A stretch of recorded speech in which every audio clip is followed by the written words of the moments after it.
3030, Edgardo Melgar en vivo comienza ya.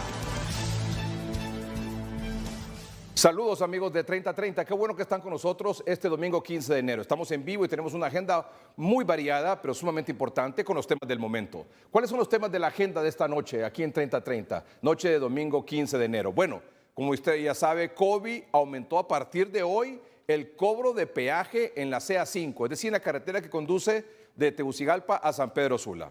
Aumentó el cobro del peaje. Sin embargo, la presidenta Xiomara Castro hoy mismo lo desautorizó. Hoy mismo dijo la presidenta, yo desautorizo ese cobro, ese aumento al cobro del peaje. Bueno, más adelante también, estamos ya a días, no semana, a días de que la Junta Nominadora entregue la nómina de 45 candidatos y candidatas a magistrados de la nueva Corte Suprema de Justicia.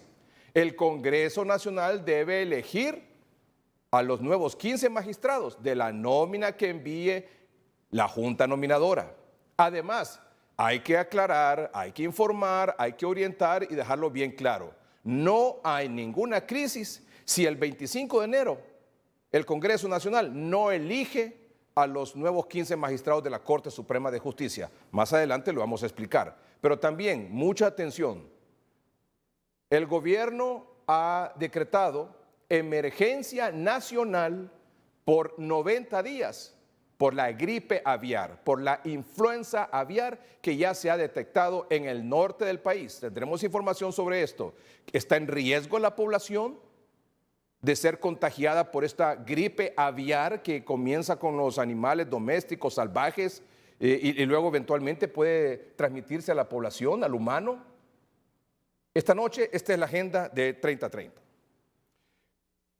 ¿Cuál es el aumento que nos recetó COVID hoy, la empresa concesionaria de esta carretera? Bueno, ayer sábado, las tarifas del cobro del peaje era la que usted ve a la izquierda de su pantalla, 22 lempiras por el automóvil liviano, pasó hoy a cobrarse 23 lempiras, es decir, un lempira más.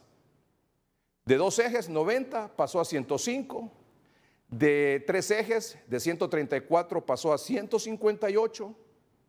De 4 ejes, 179, pasó a 210. De 5 ejes, de 224, pasó a 263.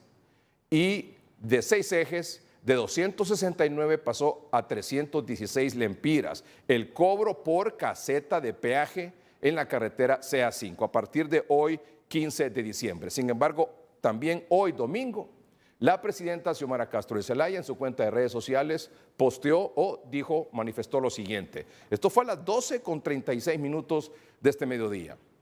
No he autorizado ningún incremento a la tarifa de peajes, ya que el contrato tiene incumplimientos de parte de la empresa transnacional. El Estado va a cumplir con las deudas legales heredadas y no autoriza el incremento impuesto. Tienen 24 horas, dice la presidenta, para retirarlo. Esto fue hoy a las 12:36 del mediodía.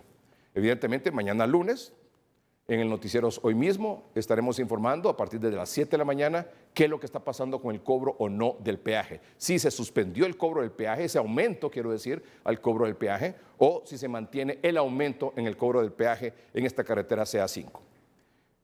Hoy tuve la oportunidad de visitar el auditorio de la Universidad Nacional Autónoma de Honduras, hoy domingo, porque la Junta Nominadora además estaba realizando esta etapa, que es la última ya del proceso, las entrevistas públicas a al menos 8 candidatos y candidatas a magistrados de la nueva Corte Suprema de Justicia.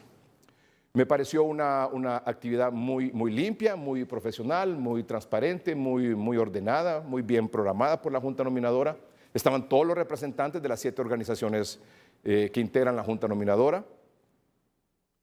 Lamento que, a pesar de que son unas audiencias o unas entrevistas públicas, sí lamento que la mayoría de las personas del público que estábamos ahí hoy eran familiares o colaboradores cercanos, pero sobre todo familiares de los candidatos a magistrados y magistradas que participaron hoy en estas entrevistas públicas.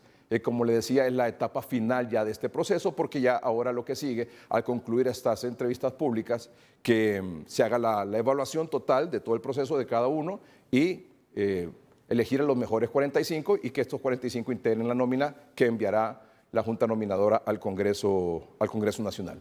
Pero sí quiero destacar que me ha parecido un proceso muy transparente, muy bien llevado, muy profesional por parte de la Junta Nominadora.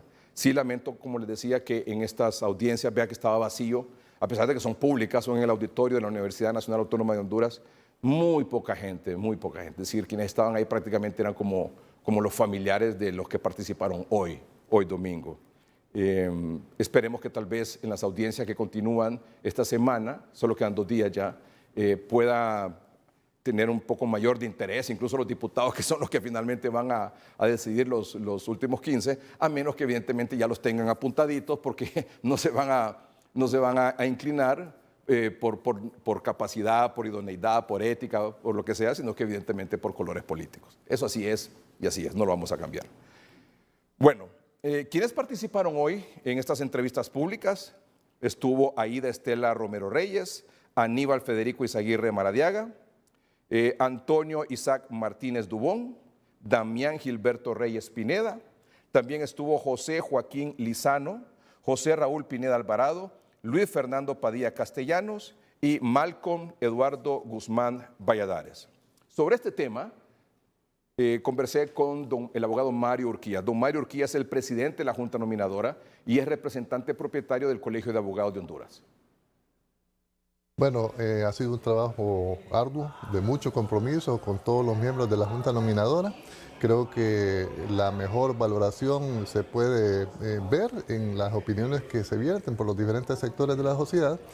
Hemos tratado de realizarlo de manera transparente.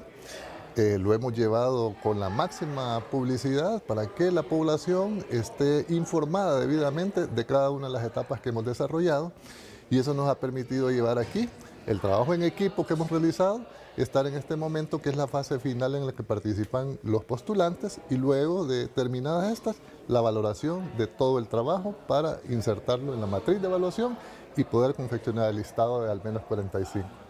¿El Congreso Nacional puede elegir a un magistrado o magistrada fuera de la nómina que envíe la Junta Nominadora? Bueno, la ley que aprobó el Congreso Nacional determina que el Congreso debe elegir dentro de la nómina que envíe la Junta Nominadora al Congreso Nacional. O sea, no tiene opción de elegir a alguien fuera de la Junta. Lo establece con claridad que deben elegir dentro de la nómina que la Junta Nominadora envíe al Congreso Nacional. Realizamos estas entrevistas durante unos 20 minutos de receso que hubo entre estas 8 entrevistas públicas que se hicieron a autopostulados a magistrados y magistradas. También conversamos con don Tomás Andino, que es el representante propietario de las organizaciones de la sociedad civil ante la Junta Nominadora. Bueno, yo creo que es un progreso en relación a anteriores procesos por diversas razones. En primer lugar, por la transparencia que ha tenido el accionar de la Junta. Todo ha sido a la luz pública, todo ha estado expuesto al escrutinio público, y eso es una ventaja porque impide que intereses oscuros puedan, digamos, manipular situaciones que corresponden a los miembros de la Junta de manera impune, ¿verdad? Pues de manera abierta. Número 2, creo que la participación del público ha sido bastante importante para mí, clave para definir algunas situaciones.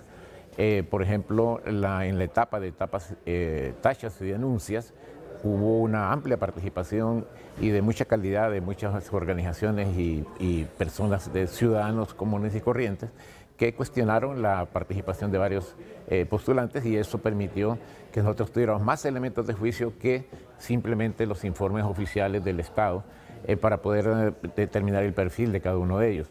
Y esto nos ha llevado pues incluso a hacer exclusiones que prácticamente podríamos decir que se deben a la intervención ciudadana en este proceso.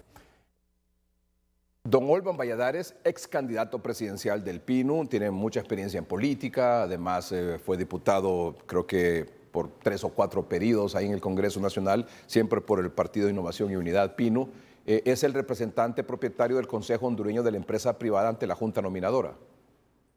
Don Olvan Valladares, luego de todo este proceso de la Junta Nominadora, que creo que la población en general ha visto con muy buenos ojos, este proceso que ha sido transparente, que también no ha tenido todo el tiempo disponible la Junta para hacer un excelente trabajo, pero creo que todo el mundo está satisfecho. No sé si los políticos lo estarán, los dirigentes políticos, los partidos políticos, pero eso es harina de otro costal. ¿Está satisfecho con el trabajo de la Junta Nominadora usted? Yo estoy muy contento, Edgardo, porque en primer lugar hemos hecho del tiempo algo valiosísimo. Yo diría que empezamos en este proceso con un mes de atraso. Debimos haber empezado a trabajar en septiembre, pero hasta el 1 de octubre pues, pudimos iniciar el procedimiento de la elaboración de todos los reglamentos, de la matriz, del protocolo, de los perfiles de los candidatos. Eso nos llevó todo un mes. Para la próxima Junta Nominadora no debería ocurrir esto.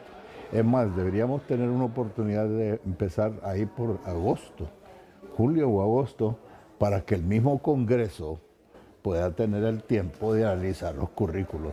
Mire, Edgardo, yo pienso que este procedimiento de entrevista no necesariamente debería ser en la Junta Nominadora, debería ser en el Congreso. El Congreso va a votar a ciegas.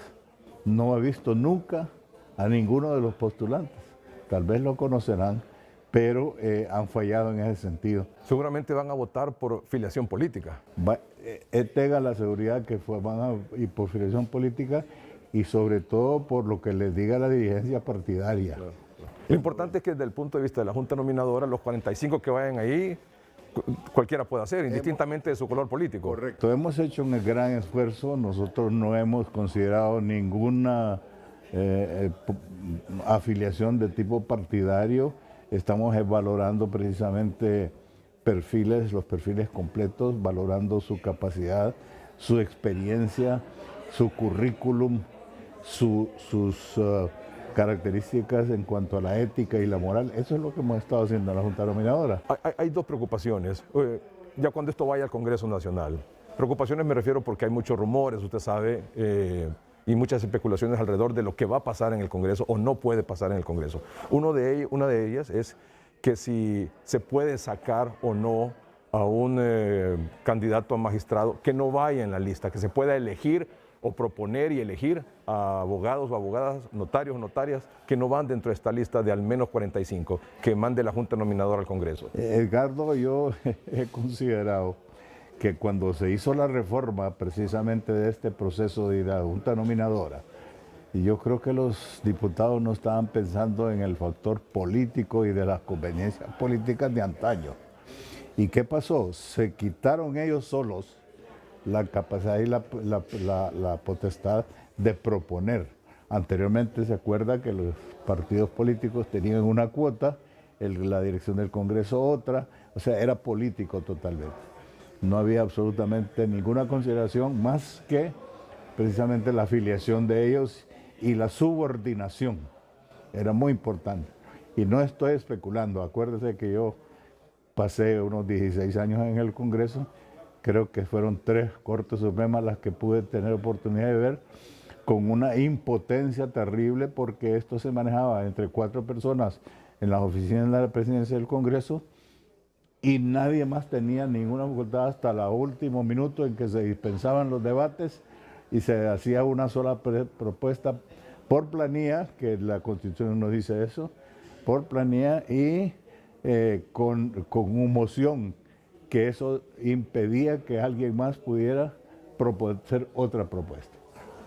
Esto es inédito, esta oportunidad. Y la Junta Nominadora, estoy muy contento, muy satisfecho, porque nadie ha dado demostraciones aquí de obcecación política, de afiliación o de dependencia de ningún partido. ¿Puede el Congreso Nacional elegir a un magistrado o magistrada, la Corte Suprema de Justicia, fuera de la nómina que envíe la Junta Nominadora? Si lo hacen, están violando la ley.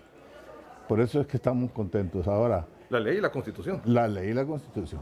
De acuerdo con lo que estamos proponiendo, vamos a proponer una lista de 45. Esos 45, a nuestro juicio, van a ser los mejores de lo que se nos ha presentado, Edgardo. No vayan a haber después críticas en el sentido que esos no eran los que están. No, el pueblo hondureño está pidiendo lo mejor de Honduras, pero lo mejor de Honduras depende también de lo mejor que se haya presentado y haya aceptado el reto de ser magistrado. Entonces, esto es que estamos enviando, que hay elementos extraordinarios, muy buenos. Tanto hombres como mujeres han dado demostraciones de mucha experiencia, de mucho aplomo, de un interés por el país, y todo lo que están proponiendo es aceptable. Entonces estamos confiando en que nuestra labor termina en el momento en que entreguemos la lista, la responsabilidad cae en los hombros del Congreso. El abogado Waldo Rivera es el representante ante la Junta Nominadora del claustro de profesores de las facultades de Derecho de las distintas universidades del país. Bueno, hasta el día de hoy se ha visto, en primer lugar, un trabajo arduo, jornadas extensas de trabajo, veeduría permanente de observadores nacionales e internacionales. Así que todo esto le ha ido dando forma al proceso, le ha dado transparencia y creemos que hemos salido adelante con el cronograma, a pesar de que tuvimos que crear instrumentos jurídicos que nos permitieran también ordenarnos en el proceso. Yo creo que la Junta Nominadora en su conjunto, con los 14 miembros, tanto propietarios como suplentes, hemos desempeñado un trabajo con mucho compromiso para el país. Abogado, el Congreso Nacional debe elegir dentro de los 45 o al menos 45 nominados que envíe la Junta Nominadora. En principio, todos los poderes del Estado, los tres poderes del Estado, como también los ciudadanos, nos regimos por el principio de legalidad. La Constitución de la República dice que se enviará una nómina de al menos 45, 3 por cada uno de los magistrados, y que dentro de ellos el Congreso Nacional deberá elegir. Entonces no tiene un margen de apreciación o un margen de discrecionalidad del Congreso, sino que debe sustentar esta elección en los 45 mínimos que envíe la Junta Nominadora. Fuera de ese contexto estaríamos hablando de extralimitación, discrecionalidad e irrespeto al principio de legalidad constitucional. Abogado, ¿qué pasa si el 25 de enero no se elige la nueva Corte Suprema de Justicia? Recuérdense que en el 2016 también hubo un proceso de selección y de elección, pero en el proceso ya de elección hubo varias jornadas. La Constitución de la República permite que en caso de no llegar a un acuerdo en la primera sesión, se amplíen hasta llegar a los 15 que serán definitivos miembros de la Corte Suprema de Justicia. Esto implica que no hay una ruptura del orden constitucional, dado que la misma Constitución permite O sea que mientras se eligen los 15 magistrados, se pueden tomar diferentes votaciones, diferentes días. Los magistrados que están actualmente siguen en sus puestos, siguen en sus cargos, y por lo tanto no es que un poder del Estado quede acéfalo.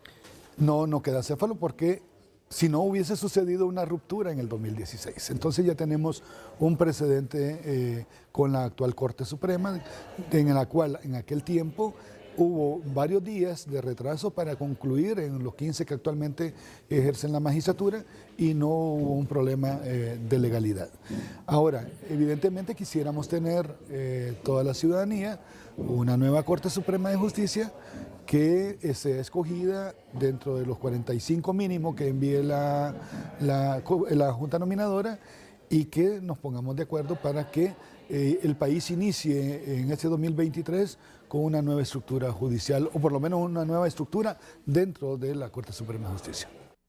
Evidentemente hay muchas instituciones, organizaciones, no solo nacionales, la población en general, por supuesto, gremios interesados en lo que va a ocurrir en el Congreso Nacional a partir del 25 de enero, cuando de hecho ese mismo día se inaugura la segunda legislatura del actual periodo de sesiones del Congreso Nacional. Esa sesión será por la mañana. De hecho, los presidentes de los tres poderes del Estado rinden un informe. La presidenta Castro rendirá su informe sobre su primer año, y por la tarde, seguramente, de ese 25 de enero, se convocará a sesión para conocer la nómina de los 45 y definir ese día a los 45, si es que se logra tener la mayoría calificada, que son 86 diputados, para elegir a los magistrados. ¿Qué va a pasar en el Congreso Nacional? Hay muchos ojos, le decía, encima sobre este proceso, nacionales e internacionales, que espera que ha ido bien a través de la Junta Nominadora y que esperamos que concluya bien en el Congreso Nacional. Hoy ahí, en esas audiencias públicas, estaba el diputado Jorge Zelaya, el único que estaba ahí. Me comentó que ha estado en todas las entrevistas públicas y le pregunté un par de cosas.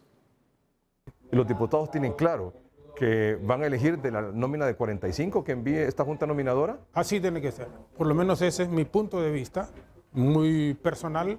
Creo que tuvimos una gran oportunidad de venir a ver aquí la comparecencia de ellos. El tiempo es corto de conocer quienes nos han venido, el currículum de las personas que vamos a elegir, pero así está establecido. Y ya esta situación se conocía de antemano al instante que fueron juramentados los miembros de la Junta Nominadora. De ahí tenemos que elegirlos, no tenemos que salirnos, y el 25 deberíamos de tener una nueva corte. ¿Qué pasa si el 25 de enero no se tienen los 86 votos que se requieren, es decir, mayoría calificada para elegir 15 magistrados? Ese es un riesgo que se corre si no se llegan a acuerdos en las conversaciones que tenemos que tener los 128 diputados electos propietarios. Y ojalá, importante también, Edgardo, que haya seguridad en el perímetro para que no se presenten situaciones peligrosas con lo que se dio, por ejemplo, con la elección de la Junta Directiva, que no es legal. La actual del Congreso, sí somos legítimos los 128 diputados, no así la Junta Directiva. Pero bueno, ese es otro tema. Donde quiero llegar, si no se elige el 25, pues continúa en los siguientes días, que nos convoque el ingeniero Redondo y lo hacemos nombre por nombre, o sea, posición por posición. La Constitución de la República dice que tiene que hacerse en forma secreta. Sin embargo, los del Partido Nacional vamos a votar en forma pública. Eso es lo que queremos hacerlo porque es un sentido de responsabilidad, de unidad, y que queremos que la gente conozca por quienes votaron los diputados, por lo menos de nuestro partido. Pero es que hay muchas versiones y rumores sobre que si el 25 de enero no hay la elección de los nuevos 15 magistrados, se puede romper el orden constitucional, una crisis institucional. No hay crisis, Edgardo, no hay crisis. El 25, si no se elige ese día, si no se escoge, se continúan en los días siguientes. Si usted recuerda, la pasada corte sucedió algo similar y sin mal... En la elección de 2016 se tomó posesión hasta el 11 de febrero. El 11 de febrero, o sea, el 11 de febrero se escogió finalmente los 15. Entonces hay quienes incluso dicen que el 11 de febrero comenzaría esta nueva corte, porque están cumpliendo los 7 años de esa fecha, los que están en este momento en funciones. Entonces, nosotros tenemos ese margen. Obviamente lo ideal es que lo hagamos antes, pero no que el pueblo hondureño no tenga ninguna duda, no va a haber ningún problema si no lo hacemos el 25. He escuchado en diferentes medios a algunos analistas, a algunos abogados, incluso algunos cercanos al gobierno, decir que si no se elige el 25 de enero a los 15 nuevos magistrados, se rompe el orden constitucional, hay una crisis institucional en el país. Y por eso he insistido en esta pregunta para los miembros de la Junta Nominadora, que son de distintos partidos políticos y que están claros de cómo debe ser este proceso, en aras de que se respete la ley, se respete la Constitución y que esto pase de la mejor manera posible ahí en el Congreso Nacional, que no nos vayan a dar una nueva lección de falta de democracia, de falta de tolerancia, de falta de diálogo y de falta de acuerdo entre los distintos partidos políticos, porque así va a ser, acuerdo entre los partidos políticos para elegir los 15 nuevos magistrados, que 8 van a ser de Libre, que 7 pueden ser de otro partido, que van a ser unos del Partido Nacional, otros del Partido Liberal, otros de Libre. Eso así es, así ha sido siempre y así va a seguir siendo. Lo importante es que los 45 que envíen al Congreso Nacional sean hombres y mujeres que estén comprometidos con Honduras. Pero sobre ese tema de lo que ocurriría si no se eligen los 15 magistrados el 25 de enero, también le pregunté al abogado Juan Carlos Barrientos, un doctor en Derecho Constitucional, y esto es lo que me mandó a decir. Si el 25 de enero no se produce la elección de los magistrados de la Corte Suprema, no hay ningún problema, ni hay golpe de Estado, ni se rompe el orden constitucional. Y esto es así porque el artículo 242 de la Constitución dice que en tanto no se produzca la elección de los nuevos magistrados, seguirán en su lugar los magistrados que están actualmente fungiendo en dichos cargos. Lo mismo refleja el artículo 80 del Poder Legislativo, de la Ley Orgánica del Poder Legislativo, En consecuencia, no hay ningún rompimiento del orden constitucional y seguirán, en tanto se haga la elección, los magistrados que están actualmente en sus cargos. ¿Qué dice el artículo 242 de la Constitución de la República? El último párrafo manifiesta lo siguiente.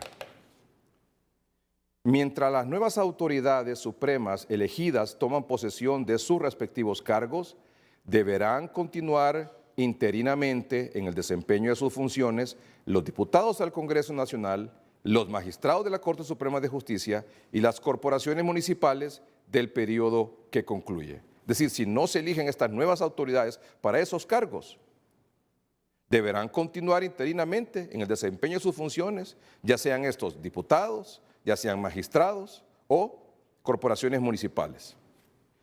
Y manifestaba también el abogado Barrientos la ley orgánica del Poder Legislativo.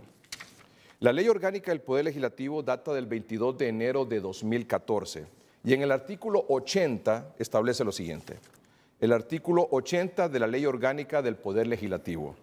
Los funcionarios que elige el Congreso Nacional de la República, cuando concluya el periodo para el que fueron electos y no se hayan designado sus sustitutos, permanecerán en funciones en sus cargos hasta que se realice dicha elección. Yo creo que más claro no puede estar. Estamos ya en la etapa final del proceso de la Junta Nominadora, que es esta etapa de entrevistas públicas. Mañana, lunes y martes concluyen estas entrevistas públicas y le leo quiénes van a estas entrevistas. A partir de mañana lunes a las 8:20 de la mañana, Norma Iris Coto Santos, Rubenia Esperanza Galeano Barralaga, Ani Belinda Ochoa Medrano, Danielia Ferrera Turcios, Danelia Gramicel Garay Caballero, Daniel Arturo Cibrián Bueso, Edín Giovanni de la O. Ramos, Gaudi Alejandra Bustillo Martínez, Hermes Omar Moncada, José María Díaz Ávila, Linda Patricia Reyes Interiano, Marcia Núñez Ennave. Y el martes 16, a las 8:20, comienzan con Mario Alejandro Calderón Maldonado, Marco Tulio Barahona Valle, Miguel Fernando Ruiz Rápalo, Milton Danilo Jiménez Puerto, Nelson Danilo Mairena Franco, Neri Mauricio Miranda Sanabria, Pablo Emilio Reyes Teodore, Roxana Lisset Morales Toro, Rubén Rivera Flores y Yuri Fernando Melara Berlíos. Estos abogados y notarios que están programados para participar en las entrevistas públicas este lunes y martes habían recibido tachas y denuncias, pero lograron desvirtuar esas tachas y denuncias y por eso están programadas para esta semana del lunes y martes. Un dato, los 6 magistrados actuales que se habían autopostulado para reelegirse fueron descartados en este proceso junto con otros abogados. Bueno, y el martes termina este proceso y ya solo queda miércoles, jueves, viernes para que la Junta Nominadora haga su análisis, su evaluación de los resultados obtenidos por cada uno de los participantes y definir la nómina de al menos 45 candidatos. Y me dijeron hoy que van a hacer todo lo posible por entregar esta nómina al Congreso Nacional el próximo viernes 20 de enero. Vamos a un corte comercial en el programa. En un momento continuamos. ¿Qué es lo que continúa aquí en la agenda de 30-30 esta noche? Veamos la agenda. Continúa la emergencia por gripe aviar en el país. ¿Estamos en riesgo de contraer la influenza o la gripe aviar? Ya volvemos. Usted está viendo 30-30 con Edgardo Melgar en vivo. 18 de febrero de...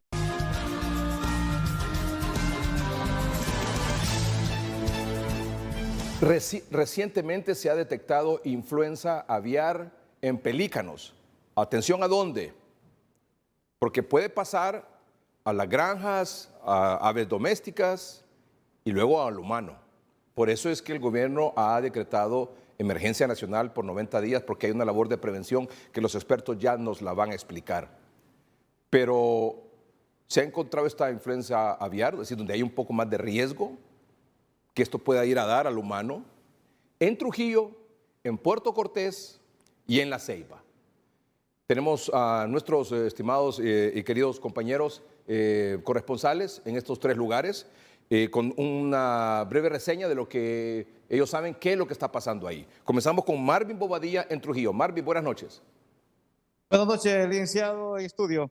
De verdad que es muy preocupante la situación que se vive en el contexto nacional, estrictamente cuando se trata de este tema de la condición de vida de los pelícanos y hablar estrictamente de Trujillo, particularmente del refugio de vida silvestre Laguna Guaymoreto. Hemos observado una cantidad considerable de este tipo de aves que están en condiciones sumamente de riesgo en cuanto a la contaminación de las mismas, ya que son básicamente grupos que se reúnen y estas transmiten la enfermedad a los siguientes, a los más próximos.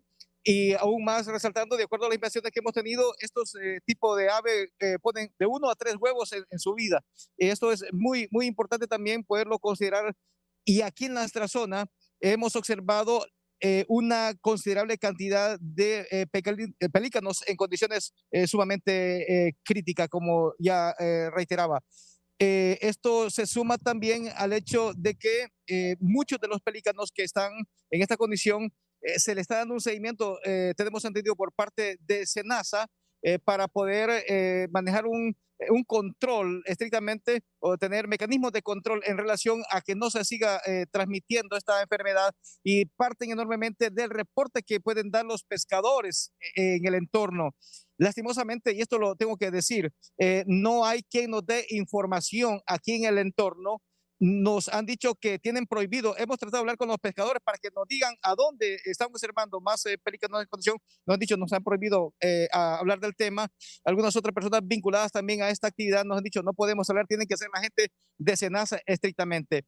Pero sí hay preocupación. Los pescadores nos han dicho que ha disminuido sustancialmente la presencia de pelícanos. Esto sin duda alguna se debe a que están muriendo en el entorno, y alguna gente está muy preocupada porque dice qué va a pasar, en los próximos días. Esto es lo que puedo informarle, licenciado, de lo que ocurre aquí estrictamente en el refugio de vida silvestre Laguna de Guaymoreto, en el municipio de Trujillo, en el departamento de Colón. Muy bien, muchas gracias, Marvin Bobadilla, desde Trujillo, donde se ha detectado influenza aviar en pelícanos. Vamos ahora a Puerto Cortés con Orlin Martínez. Orlin, buenas noches. Buenas noches, licenciado Edgardo Melgar. Bueno, en Puerto Cortés las muertes de pelícanos iniciaron el año pasado, 2022. Se notificó por parte de los ambientalistas de la aparición de algunos pelícanos a la orilla de la laguna de Alvarado. No llegó la atención sino hasta este año, cuando el 3 de enero llegó una comisión por parte del Servicio de Sanidad Agroalimentaria, SENASA, hacer una inspección de lo que estaba ocurriendo. Llevaron una muestra y el 4C detectó que había presencia de influenza aviar, más conocido como gripe aviar. Hasta el momento han muerto alrededor de 30 pelícanos solo en la orilla de la laguna de Alvarado, específicamente en el sector más conocido como el Mercado El Porvenir. Es donde con frecuencia se puede observar donde los pelícanos pues andan muertos, andan incluso nadando en la cercanía de donde permanecen los pescadores. Cabe mencionar, licenciado, que también en Omoa ya han muerto alrededor de 7, pero ya hay una intervención por parte de SENASA, quienes también están realizando una inspección en las viviendas cercanas a la laguna de Alvarado, específicamente en la colonia Buenos Aires, también El Porvenir, donde se ha desarrollado un censo para determinar y contabilizar cuántas son las aves domésticas que mantienen las personas, los dueños de estas viviendas, para asimismo poder determinar si hay alguna que pudiera estar contagiada con esta enfermedad, que algunos pues aseguran que pudo haber sido transportada por una ave de estas que frecuentan esta zona, debido a que hay muchas que vienen de otros países, como ser Perú, también Canadá y también Estados Unidos. Algunas son identificadas porque traen un anillo. Eso significa, de acuerdo a lo que nos han manifestado los expertos, que están en alguna prueba, y esos son los que vienen a visitar este país, y por eso se detecta que son aves extranjeras. Licenciado, si no tiene ninguna consulta, yo vuelvo a estudios principales. Gracias, Orlin Martínez. Gustavo Bustillo está en La Ceiba. Gustavo, buenas noches. Gracias, buenas noches, licenciado Edgardo Melgar, televidentes de 3030. En La Ceiba no es la excepción, al igual que en el resto de los puertos aledaños a la zona atlántica. En este caso ha informado el titular de SENASA, Servio Raudales, que han encontrado o han hecho hallazgos de aproximadamente 50 pelícanos en lo largo de nuestras playas, especialmente en La Ceiba.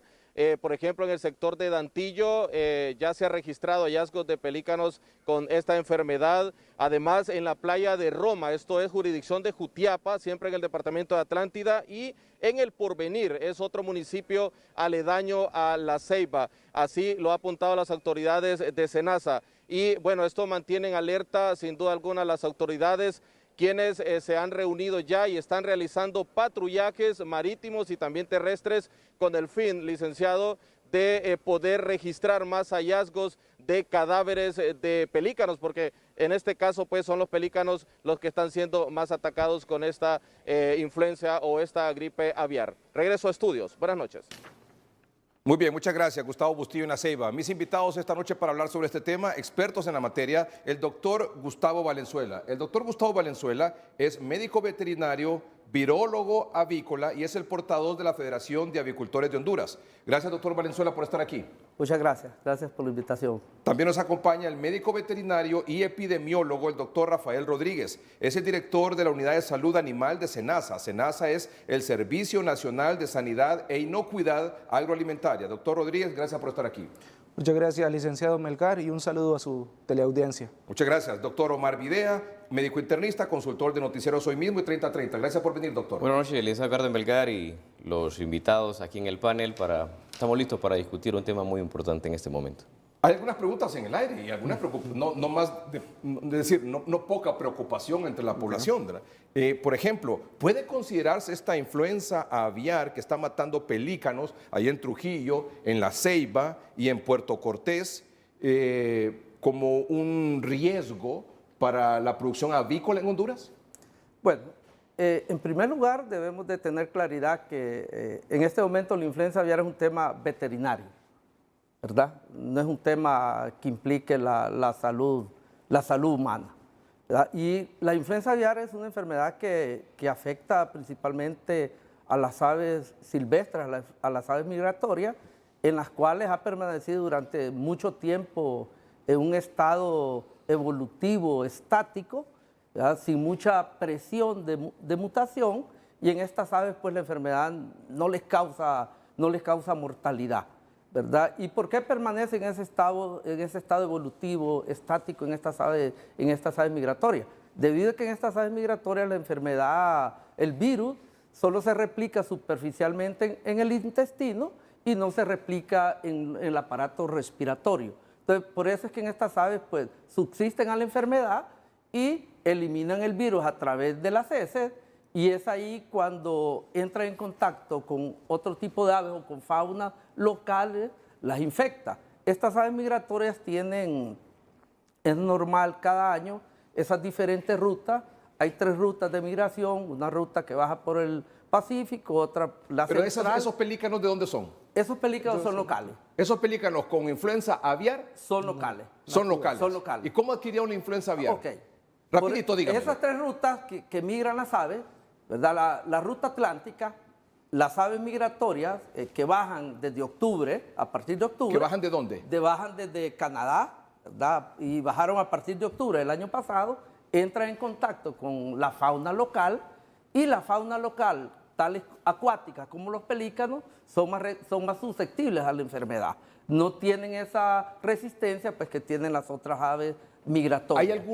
¿Sí hay riesgo de que de estos pelícanos u otras aves pase, por ejemplo, a las granjas avícolas, a las gallinas, a los pollos, y que tengamos riesgo nosotros al consumir pollo o al consumir huevos? No, mire, en este momento la enfermedad solo está en pelícanos, ¿verdad? Se han hecho infinidades de muestreos en los alrededores. ¿Verdad? ¿Se ha intervenido alguna granja avícola? Ninguna. O sea, no ha habido granja, necesidad. No ha habido necesidad. No ha habido necesidad. Y no ha habido necesidad. Eso es importante decirlo para información y tranquilidad de nuestros amables televidentes. Claro. ¿Verdad? No ha habido necesidad porque la enfermedad solamente está en los pelícanos. Hemos realizado... Ahí se han quedado. Ahí se ha quedado. En Puerto Cortés, La Ceiba y Trujillo. Y Trujillo.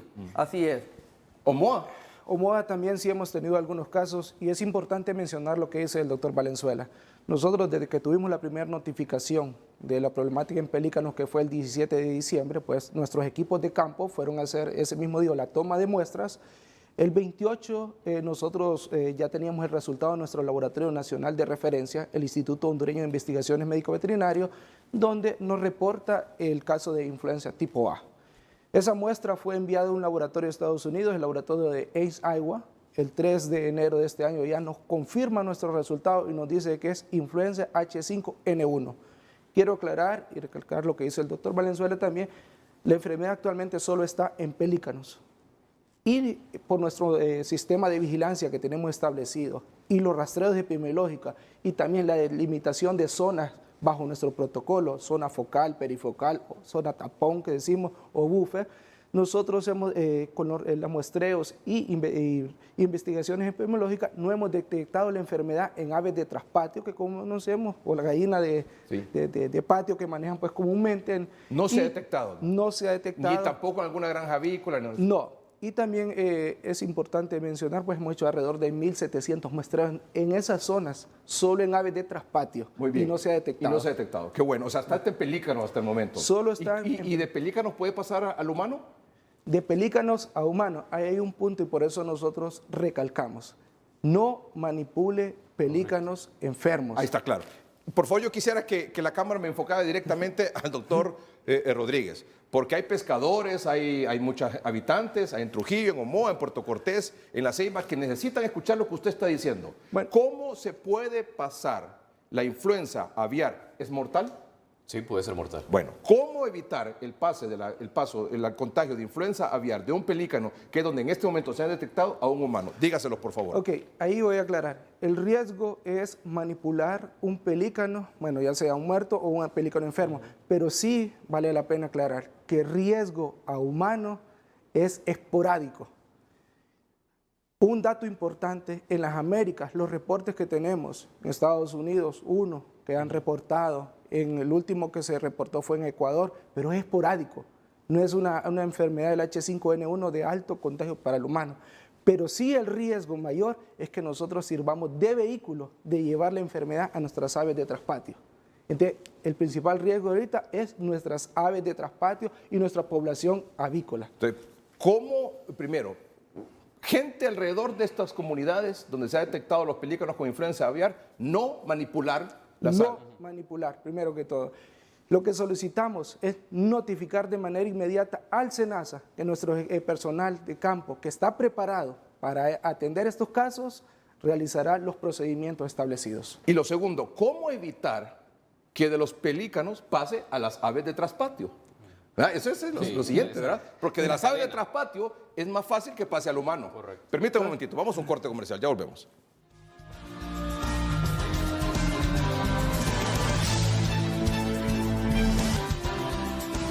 Muy bien, manténgame siempre la rotulación del doctor Valenzuela, doctor Rafael Rodríguez, que están debutando esta noche en 30-30. Muy bien, el doctor Videa es de casa. De casa, exactamente, muy bien. Bueno, algunos datos interesantes. Es primera vez que se detecta influenza aviar en Honduras, Sí, doctor así Rodríguez. es. Así es. Primera vez que se detecta influenza aviar en Honduras. Nunca en Honduras ha habido influenza aviar en animales y tampoco, mucho menos en humanos. No. En animales es primera vez que se detecta. Y quiero comentar que nosotros mantenemos, pues hay un programa, que es el Programa Avícola Nacional, que mantiene constante vigilancia sobre este tema. Este programa pues data desde los años 2000 y quiero decir que desde ese momento Honduras también se declaró libre de 4 enfermedades, incluyendo influenza aviar. Influenza aviar. Y es primera vez que se detecta, y esto se detecta pues gracias pues a los sensores que tenemos en campo y nos notificaron del problema. Claro. Y por eso la alerta, por eso el decreto de emergencia para actuar con rapidez, ¿verdad? Porque esto uno no se puede dormir con esto, porque esto es mortal en humanos. ¿Es más mortal en animales o en humanos? Es más mortal en animales. La mortalidad es muy alta en animales. En seres humanos va a depender mucho de la condición. Volvemos al tema de las comorbilidades, ¿verdad? Estamos hablando ya nuevamente de si es diabético, si es hipertenso, cómo está su sistema inmunológico. Ahí probablemente la enfermedad puede evolucionar de manera más agresiva. Acordémonos que estos son virus de influenza, son virus muy similares al comportamiento o el desenlace que puede tener un virus como el COVID-19. Lógicamente hay que guardar distancias, número uno, por el riesgo de contagio, que es muy bajo de la influenza aviar, pero también hay que mencionar que los casos pueden disminuirse esa probabilidad o aumentarse la probabilidad, mejor dicho, de un contagio dependiendo lo que ellos mencionaban a un inicio. Tanto el doctor Rodríguez como el doctor Valenzuela, es la manipulación. Por eso veo todos los equipos de bioseguridad. Sí. Me gustó mucho esas imágenes en función de cómo están cuidando el personal. Claro, claro. Por ejemplo, ¿cuáles son los síntomas de la influenza aviar en los humanos? La influenza aviar puede comenzar o puede pasar por una enfermedad sintomática. Hay un porcentaje que puede ser asintomático. Y los primeros síntomas que se van a dar es la conjuntivitis, porque recuerde que las vías de entrada son por los ojos, por la nariz y por la boca. Usted ya con esas entradas se acordará de qué virus se asimila o se asemeja en relación a un contagio, o sea, muy similar a las formas de entrada de COVID-19.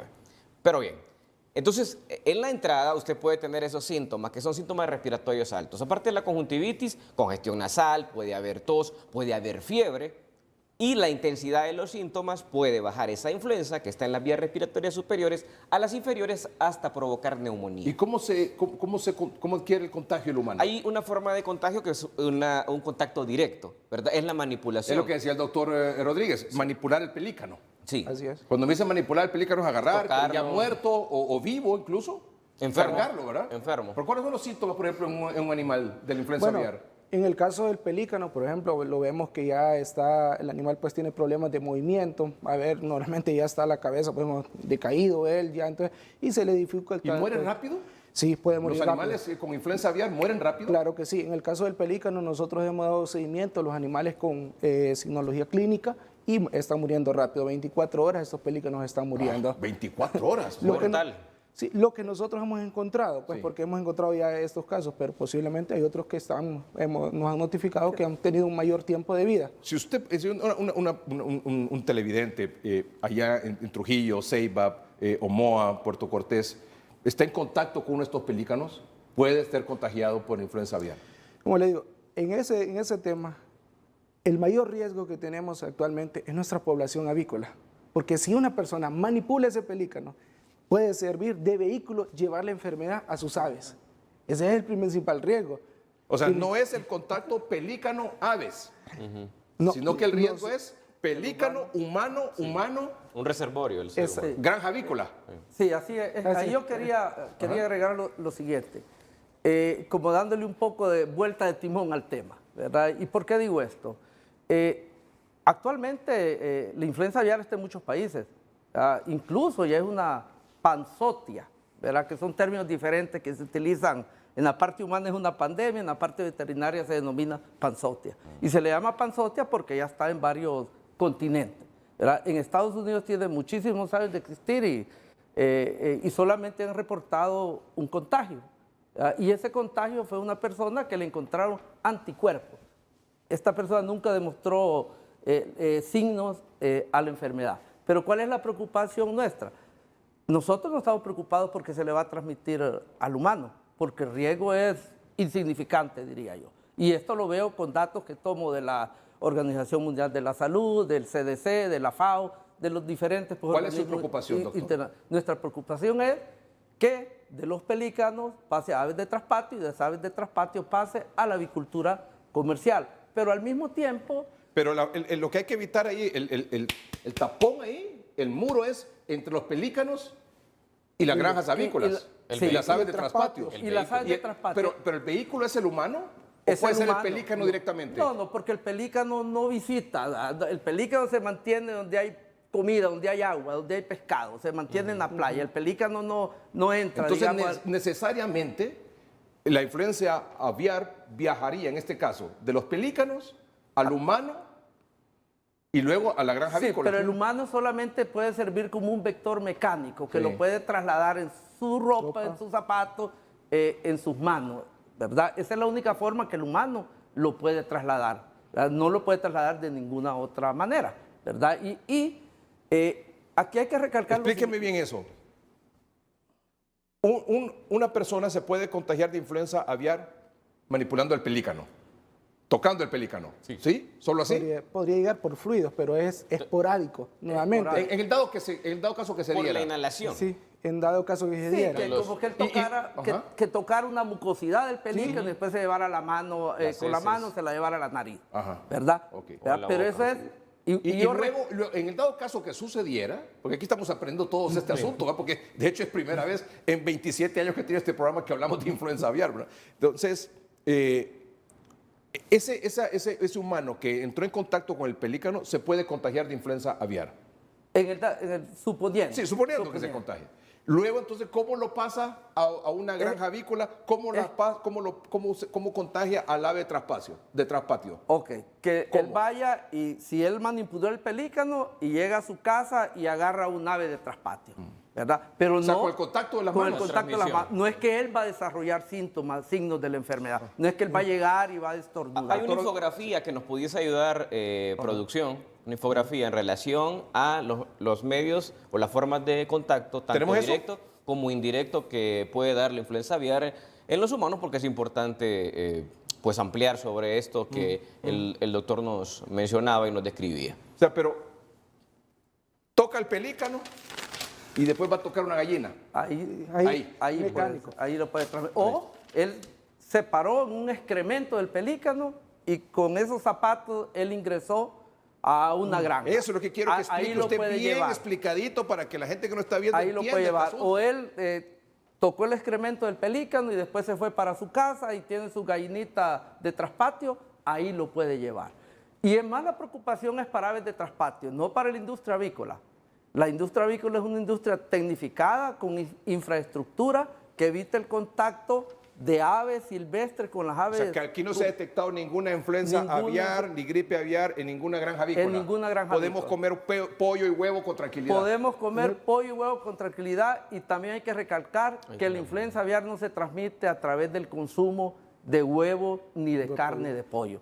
En ningún lugar del mundo se ha identificado que existe ese tipo de transmisión. Aquí está el que usted quería mencionar, doctor. Sí, correcto. Ahí estábamos viendo, sí, ahí está la imagen para que nuestros amables televidentes puedan ver la información de las formas que ya se han explicado, pero aquí lo ven ustedes en imagen, de las formas de transmisión en el humano.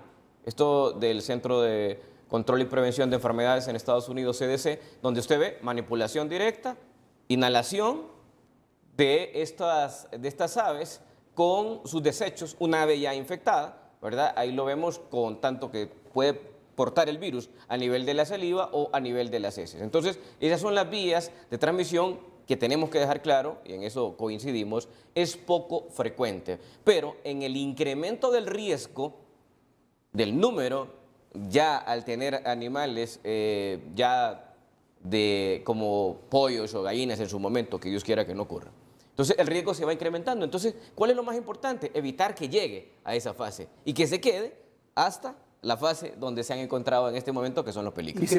¿Y se puede contagiar de persona a persona? No existe evidencia que se puede transmitir de persona a persona. No existe evidencia que se pueda pasar de persona a persona. No. Y más, licenciado, el virus que tenemos actualmente, la influenza aviar, aquí en las Américas, es completamente diferente al virus que se presentó en Asia. Que se presenta en China. ¿Es diferente que el que tenemos aquí es más suave, el virus es más benigno, ¿verdad? ¿Por qué? Porque ese virus asiático se mezcló con un virus norteamericano, ¿verdad? El virus asiático se le conoce como de alta patogenicidad y se mezcló con un virus norteamericano de baja patogenicidad. Entonces, el actual subtipo que tenemos en la región es el americano euroasiático. Son como las mutaciones. Son las diferentes mutaciones que va sufriendo el virus. Como las variantes. Las variantes. Son las variantes. Para que no. Disculpe que yo le... No, correcto. Muy correcto. Ya regresamos. Usted está viendo Doctor Vidal comentaba que esta gente de SENASA está organizada, ¿verdad? Ha estado planificada porque detectaron ¿sería un brote? Sí. Un brote de influenza, Un foco de influenza aviar. De manera rápida. Y han actuado. Y han determinado. Y han establecido, diríamos, un cerco epidemiológico en la zona. Exactamente. Sí. Quiero mencionar ahí que el SENASA, a través del tiempo, pues ha hecho simulacros, le llamamos nosotros. ¿Qué pasaría si la influenza llegara a nuestro país? Entonces, en todo el tiempo hemos venido preparando a nuestro personal. Tenemos apoyo del Organismo Regional de Sanidad Agropecuaria, el OIRSA, que inmediatamente también nos apoya con sus expertos y anualmente pues nos estamos actualizando. Eso nos da la capacidad de... Estén en calistenia permanente para que cuando ocurra algo, actuar rápido y de manera coherente, de manera profesional, de manera eficiente, ¿verdad, doctor? Exactamente, esa es la clave dentro de todo esto y también el apoyo que hemos tenido de todas las secretarías de gobierno. Muy bien. Muchas de estas actividades que estamos llevando por el apoyo de la Secretaría de Defensa, de Salud. Hay una pregunta, por ejemplo, están los pelícanos con la influenza aviar. ¿Pueden pasar de los pelícanos a una ave silvestre y de la ave silvestre a las aves de patio? Sí, a otra ave silvestre puede pasar. Pero depende del tipo de ave silvestre. Exactamente. Porque, por ejemplo, las palomas son refractarias al virus. No las infecta y no les desarrolla la enfermedad. Va a depender que sea una ave silvestre que sí sea por ejemplo, sensible. ¿Cuál podría ser, doctor, en este caso, el riesgo? De los de mayor riesgo en el país actualmente, por ejemplo, el zanate, que conocemos comúnmente. El zanate. Sí, pero quiero mencionar que también nosotros... Por ejemplo, y esos perros que se llevan en las playas. Sí. Esos perros que se llevan en las playas. Usted mira perros ahí en las playas, y en Omoa, y en Puerto Cortés, y en La Ceiba, y en Trujillo. Puede haber un perro que entre en contacto con un pelícano. Y ese perro puede llevarlo después al humano. Nuevamente. O las aves de patio. Y es lo que explicamos, puede servir de vector mecánico, de que él lo lleve también así como el humano. Esporádicamente también se pueden contagiar las mascotas en el caso de los caninos, pero mayor el riesgo es que él sirva de vector y llevarlo a las aves de traspatio el virus. Entonces, en este momento el mayor riesgo es que el virus llegue a nuestras aves de traspatio y después al sector de producción. Y en eso enfatizar nuevamente, solo está en este momento en aves silvestres, en pelícanos. No se ha detectado en traspatio. ¿Hay vacunas contra esto? Sí, hay algunas vacunas, pero el tema de las vacunas pues viene después las restricciones de comercio. Cuando ya usted empieza a aplicar la vacuna en el país, hay restricciones al comercio para el ingreso pues, de productos avícolas a otros países. ¿Y hay vacunas contra la influenza aviar en humanos, doctor? No. No, es ahí no. No hay para humanos. No hay ni tiene por qué. Sí, recuerde que como es una enfermedad poco frecuente, ¿verdad? Que se han reportado muy pocos casos y casos aislados. Entonces, básicamente, y el comportamiento también de la misma enfermedad en los pocos casos que se han registrado ha sido enfermedades leves, ¿verdad? Pero, usted sabe que en focos, en brotes, la situación puede cambiar. Porque eso es lo que hasta este momento está. Y eso debe ser muy importante decirlo a la población. Sí. Hasta este momento. Lo importante aquí es que en la industria, no solo por la influenza aviar, sino la industria desde hace mucho tiempo implementa y ejecuta rutinariamente procedimientos de bioseguridad. Antes de usted entrar a una granja avícola hay que bañarse, hay que cambiarse. Dentro de las granjas avícolas hay que usar mascarilla. Y no es por el COVID.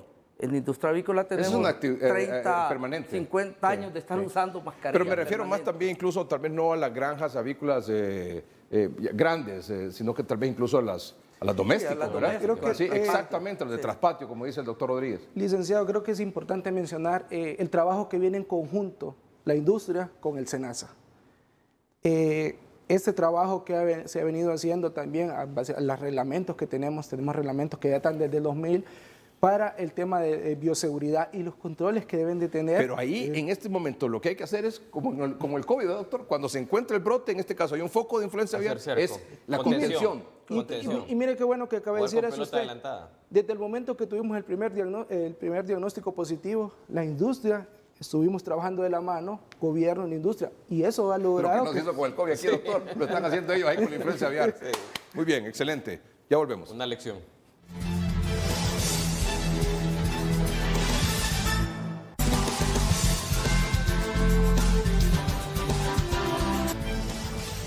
Director de la Unidad de Sanidad Animal, ¿verdad? Animal. De SENASA, el doctor Rodríguez. Tengo 3 preguntitas, rápido respuestas.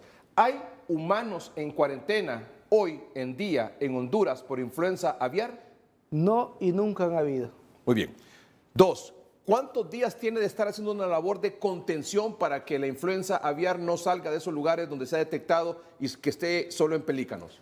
Desde el primer día que a nosotros nos notificaron y que había, que se activó la alarma, llevamos alrededor de 20 días en este proceso y hemos contenido. Y en este momento, ¿cuál es el principal esfuerzo donde están enfocados todo su trabajo, SENASA y la gente de la industria avícola? En la contención que la enfermedad no pase a aves de traspatio ni a sistemas de producción comercial. Muy bien, cerramos el programa. Mensaje de su parte es el doctor Gustavo Valenzuela, médico veterinario, virólogo avícola y portavoz de la Federación de Avicultores de Honduras. Bueno, en primer lugar, estamos contentos como industria por el trabajo que ha realizado el SENASA, el liderazgo que ha tomado la ministra Laura Suazo, ¿verdad? Y hemos hecho un trabajo en equipo. Y segundo, a la población que pueden consumir pollo y huevo con toda la tranquilidad.